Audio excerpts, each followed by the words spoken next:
ភូមិសម្ដេចអើយផ្កាអីក៏ស្រស់ម្លេះទេ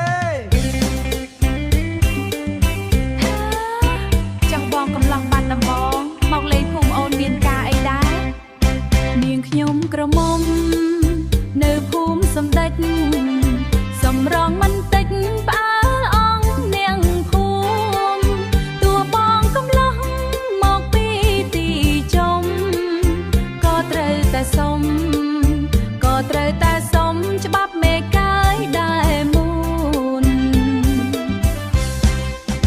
បងកំឡោះឆ្ងាយមកពីបាត់ដំបងវាទីតីផងចិនចង់ជួបក្បែរលឺគេឈ្មោះស្រីស្រស់ដូចបុប្ផាស្រែចង់ស្កាត់មកម៉ែចង់ស្កាត់រកម៉ែចូលស្ដីដនដឹងរំវងសប្បាយនៅភូមិសម្ដេចចិនបងមិនភ្លេចបាត់ដំបងនៅរំពឹងដៃកាន់ដៃគ្នារំរែកកុំខឹង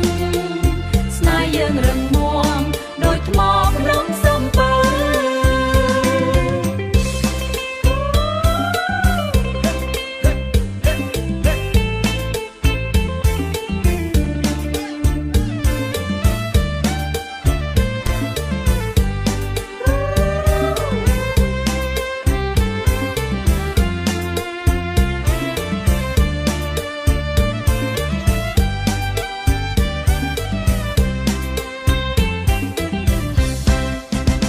ដំបងភូមិសម្ដេច